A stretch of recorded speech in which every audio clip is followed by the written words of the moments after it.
Olá pessoal, bem-vindo e bem-vinda ao canal Amu Invest. TEPP11, o TEP11, vale a pena? Venha saber. I feel like I'm losing my mind. Is everybody in the world blind? Please Lord, give me a sign, a sign.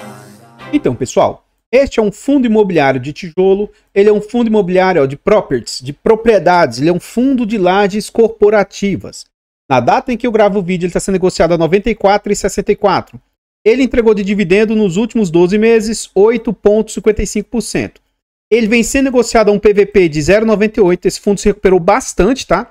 Ele teve uma grande recuperação recente. Ele tem uma liquidez alta, não é altíssima, mas já está chegando ali na casa, próximo de 1 milhão por dia. Atualmente vem negociando uma média de 921 mil por dia. E olha, incrível valorização, ele se recuperou 45, quase 46% de valorização nos últimos 12 meses. No quesito de cotação, o que a gente observa? Os fundos de lajes são fundos que atualmente não são bem quistos aí pelo mercado. Então esse fundo aqui, lá nos idos de 2019, ele vinha sendo negociado próximo aos R$100. Ele vinha sendo negociado depreciado na casa de R$ 97. No final de 2019, esse fundo foi negociado por incríveis R$113, R$114, ou seja, nesse momento havia euforia no mercado. Então, como só tinha fundo caro, até os fundos que estavam mais para trás começaram a ser negociados com ágio. Veio a situação pandêmica lá em março de 2020. As cotas do fundo despencam de R$113, R$114 para algo na casa de R$ 75. Rapidamente o fundo se recupera parcialmente, começa a ser negociado ali próximo a R$ 90, mas desde mais ou menos o início de 2021 até mais ou menos o mês 6, o meio do ano de 2022 e depois abril de 2023, o fundo despenca de R$ 90, tendo como fundo lá nesse período aqui algo na casa de R$ 70. Aqui ocorre o período eleitoral. Durante o período eleitoral, os fundos de tijolos, principalmente, esboçam uma recuperação. Então o fundo sai lá de R$ 70, alcança ali R$ 85, R$ 87, mas depois recua novamente, vindo ser negociado até abaixo de R$ 70, algo na casa de R$ 67, R$ 68. Mas, desde abril de 2023, o fundo vem numa boa rampada, apresentando um ótimo cenário de recuperação. Aqui mais abaixo, continuando no site, a gente vê algumas informações a respeito do fundo, como o nome do fundo, a gente vê o CNPJ, é um fundo para investidor em geral, mandato renda, lajes corporativas, ele é um fundo de tijolo, ele é por prazo indeterminado e gestão ativa. Sobre taxas e vacância, nós vamos deixar para ver dentro do relatório. É um fundo que conta com pouco mais de 22 mil cotistas e ele possui mais de 4 milhões e 200 mil cotas emitidas. Ele está sendo negociado, ele vale atualmente R$ 96,66 e ele vale 408 milhões de patrimônio. E aí, o seu último dividendo entregue foi R$1. Cuidado, tem um não recorrente aqui nesse valor. Ele vai entregar mais 3 parcelas nessa faixa de R$1, é a guidance do fundo, mas depois o seu dividendo vai voltar à normalidade, que é algo na casa de 60 e poucos centavos. Tá? Então, cuidado que isso aqui é um não recorrente aí do fundo. Continuando aqui no site, agora a gente vê sobre o yield médio do fundo. Então esse fundo vinha com yield na casa de 0,60, 0,70, teve alguns não recorrentes no caminho aí. E aí esse último yield do fundo foi para 1%. Nominalmente você vê que isso casa com os dividendos entregues. Então a gente vê que o fundo vem com um aumento aí, meio que vem com aumento devagar, mas constante, né, dos seus dividendos, que antes era na casa de 40 e poucos centavos, 50, 60, e atualmente está mais ou menos na casa de 65. Como eu disse, ele entregou essa de R$1, está previsto fazer mais 3 entregas de R$1, e pode ser que temporariamente o dividendo aumente para algo na casa de 80 centavos. Lá dentro do relatório eu explico isso um pouco melhor. Então aqui a gente vê nominalmente a entrega do fundo, né, 60 e poucos centavos, R$1. O fundo anunciou no dia 28 de março, pagou no dia 12 de abril. Como esse vídeo é gravado com 2 semanas de antecedência, quando esse vídeo for ao ar, ele já vai ter anunciado os próximos dividendos e provavelmente ele vai manter esse R$1 de dividendo aí. Por fim, aqui a gente vai ver sobre a rentabilidade da cota do fundo. Então esse fundo, por ser um fundo de lajes, que geralmente ele entrega menos do que outros segmentos, né? Esse fundo chegou por momentos a ter uma rentabilidade negativa. E, tendo em vista que ele teve toda essa rentabilidade negativa, O fundo hoje está bem colocado com a rentabilidade, uma rentabilidade até aceitável, tá?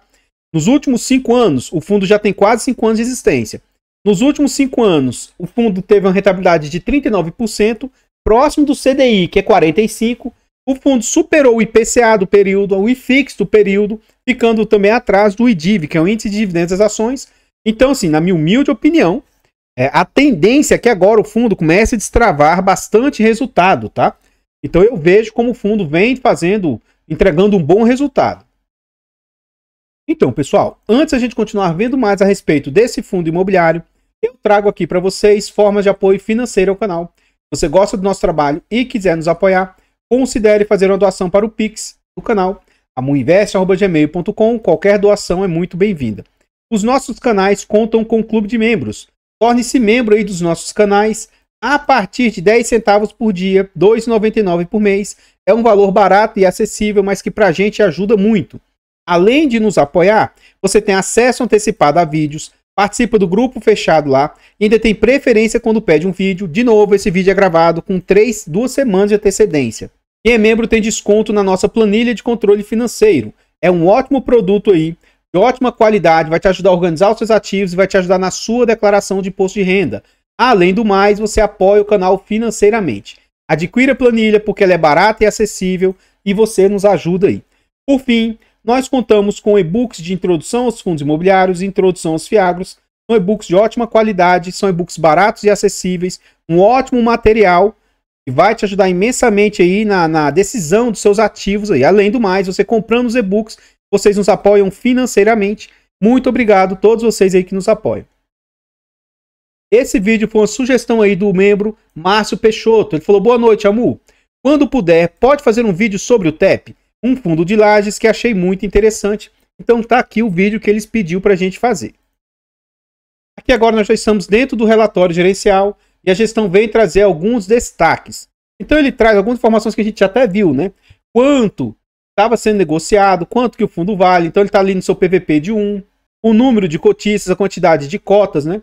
E aqui a gente vê que o fundo tem vacância financeira, ou seja, 4% ali provavelmente deve estar dando carência, porque ele não tem vacância física. Ele tem 2,91% de aluguéis em atraso, então tem inquilinos aí que está devendo aluguel para o fundo. E o prazo médio de seus contratos é de 4,18 anos. Este relatório já atualizado, né, com o último dividendo na casa de R$1. E aqui ele traz algumas informações aqui a respeito das últimas movimentações. Aqui a gente vê as taxas do fundo. Então o fundo cobra de taxa de 0,90% a 1% de gestão, mais 0,13% de administração. Aqui o gestor fala o seguinte, ó.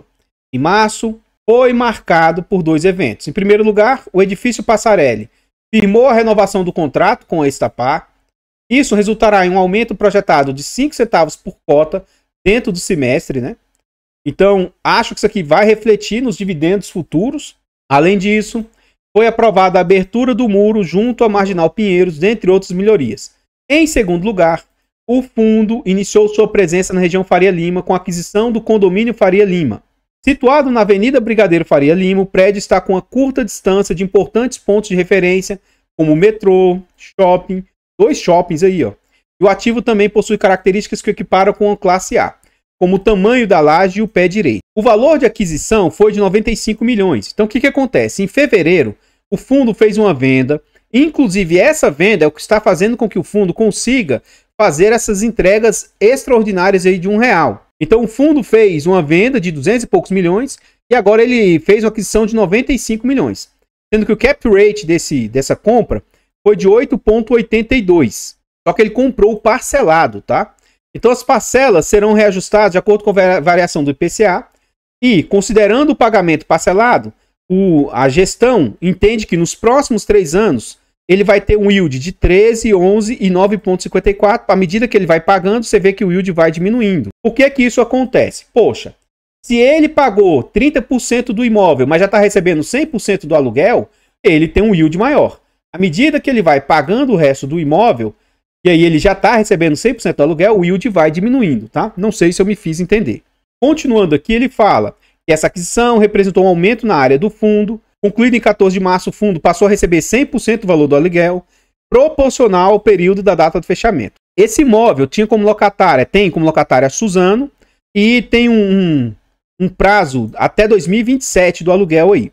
O valor nominal do contrato é de R$ 146 o metro quadrado e ele tem uma renda estimada, ó, em 17 centavos. Então, eu falei que depois de R$1, a tendência é que o dividendo do fundo reduza para 65 centavos, pode ser que ele reduza para algo na casa de 0,80 centavos, tá?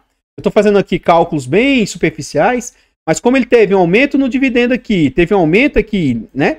Então pode ser que futuramente, depois que ele parar de receber esse R$1, o dividendo caia para casa de 80 centavos. Aguardemos aí futuramente para ver se vai ser isso mesmo. Então note, ó, o fundo vai pagar 95 milhões pelo imóvel, sendo que ele já pagou 52 milhões. Ele em setembro ele vai pagar mais 10, em março de 2025 mais 10, setembro de 2025 mais 10 e março de 2026 mais 10. Então à medida que ele vai desembolsando esses valores, aí o yield do fundo vai diminuindo um pouco mais. Melhoria, né, nesse imóvel que ele acabou de comprar, no Faria Lima, 1355. Aqui ele fala um pouco sobre o imóvel. Localizado na região prestigiada, totaliza 6 mil metros quadrados, a Telo já está em busca de oportunidades de valorização do imóvel, bem como de serviços adicionais que possam ser oferecidos aos usuários e às pessoas que circulam na região. O terreno possui acesso tanto pela Avenida Brigadeiro Faria Lima, quanto pela rua adjacente Diante Bertoldi. A estratégia inclui também desde acesso para otimizar o tráfego e reforçar a segurança de frequentadores. No entanto, dado que o fundo não detém a maioria da propriedade do imóvel, será necessário um esforço para obter o apoio dos demais proprietários. Essa iniciativa não apenas vai aprimorar a atividade do espaço, mas também pode gerar receitas adicionais para o fundo. Uma live abordando esse tema foi realizada no dia 18 de março. Se quiser ver a live, vá lá no relatório gerencial e clique aqui. Então aqui ele traz algumas informações a respeito do fundo, tá? Do imóvel e tal. Eu vou pular essa parte, mas qualquer coisa você pausa o vídeo aqui, dá uma olhada com atenção. Continuando aqui, ele mostra onde fica localizado o imóvel, tá? Então aqui, realmente, a Faria Lima é onde ficam os melhores imóveis lá de São Paulo. E o imóvel fica muito bem localizado. Continuando aqui, ele fala os demais imóveis que o fundo possui. Ele tem o edifício Fujitsu, o edifício Passarelli, ó, o edifício Torre Sul. E agora, a mais nova aquisição, provavelmente, assim, em termos de localização, o melhor imóvel do fundo aí. Perspectivas do fundo. O destaque do mês foi a transação do condomínio Faria Lima, finalizada em 14 de março.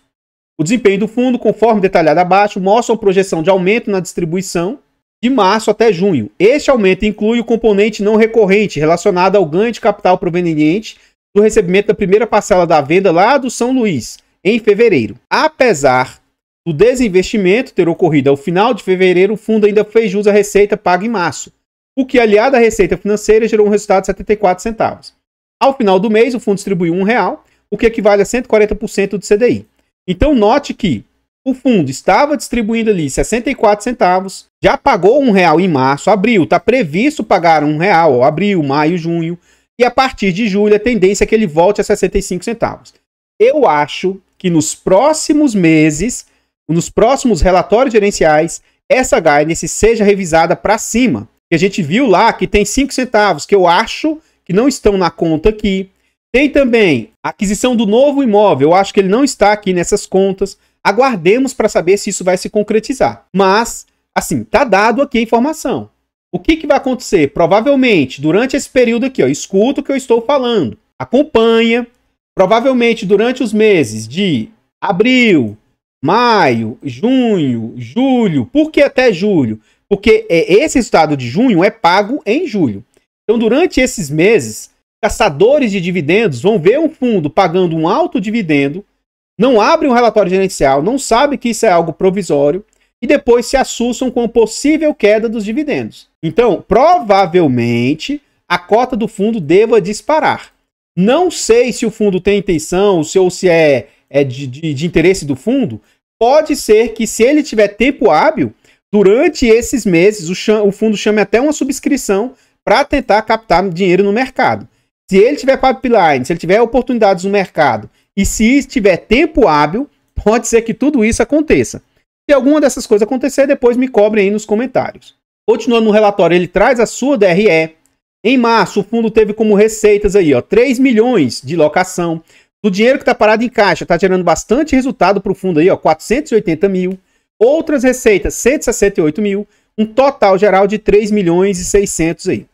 Disso, o fundo teve como despesas, que vai para o bolso da gestão, ó, 334 mil.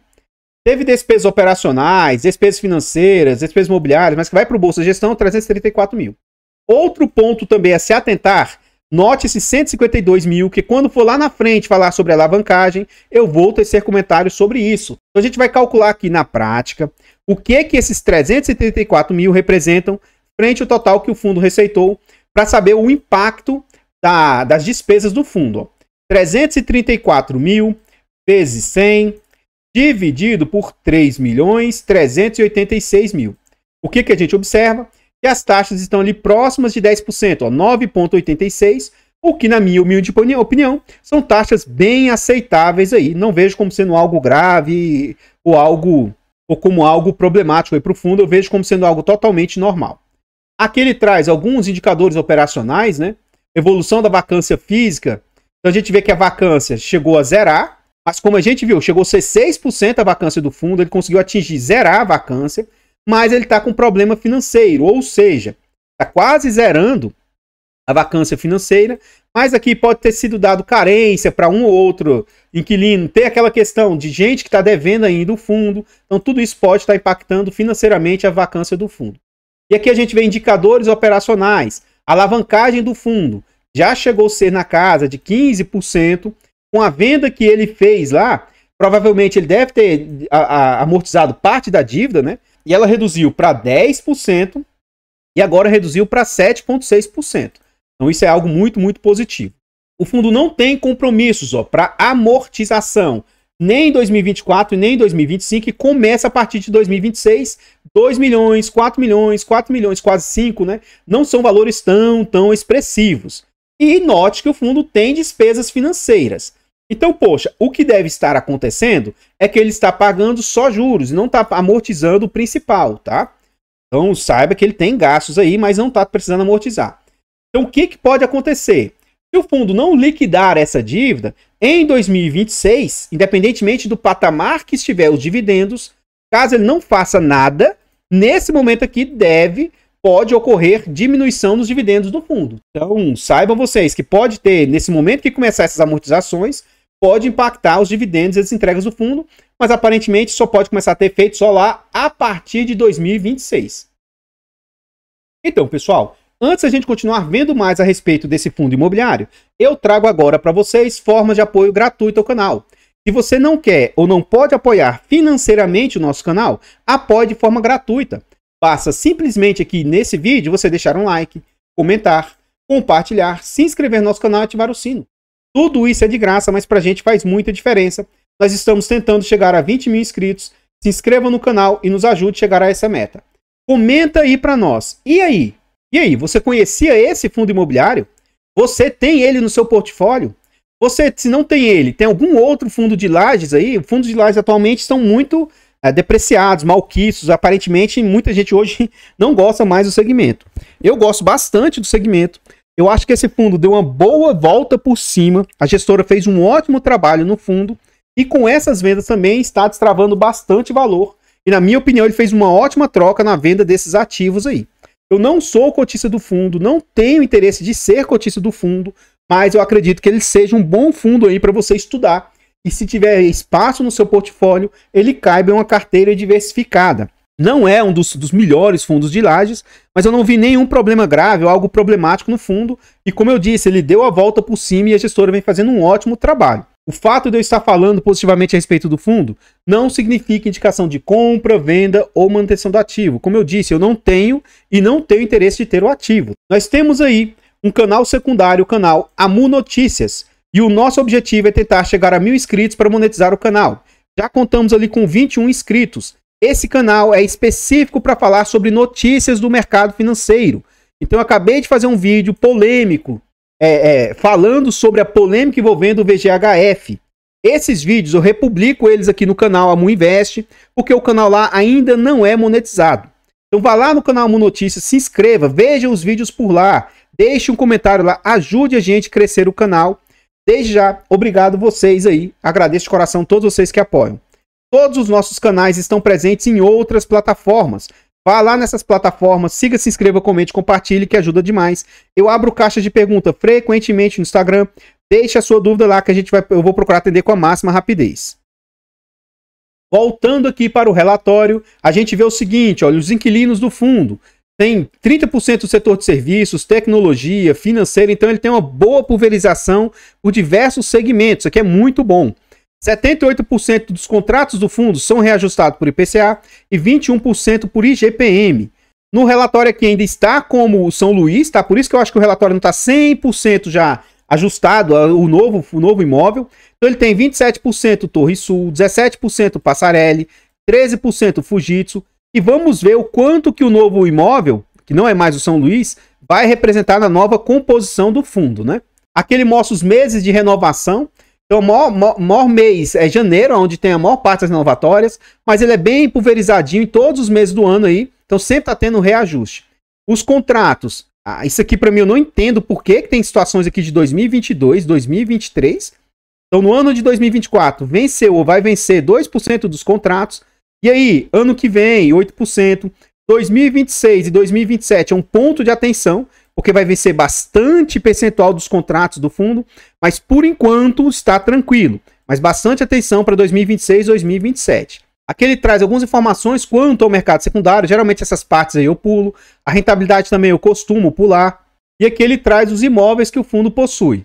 De novo, né, esse imóvel aqui ele já traz atualizado, não tem mais aqui já não consta o imóvel lá de São Luís. O fundo, ele é dono de 52% desse Torre Sul, 21% do imóvel que ele acabou de comprar, né, do Faria Lima, 54% do Passarelli e 52% do Fujitsu. Pode ser que o fundo tente fazer compras, né, do restante desse imóvel aí, pelo menos para ser mais de 50% dele. Como eu disse, quem sabe não tem toda uma conjuntura, tem propostas lá de gente querendo se desfazer de parte do imóvel e ele consiga fazer uma subscrição e captar recursos para isso, né? Aguardemos para ver se isso pode se concretizar. Aqui a gente vê a imagem dos imóveis, são imóveis bonitos, né? Imóveis qualidade até interessante, né? E que ele traz o histórico de rendimento, algumas informações sobre a gestora, né? Então, pessoal, o que eu tinha para trazer a respeito deste fundo imobiliário são somente essas informações.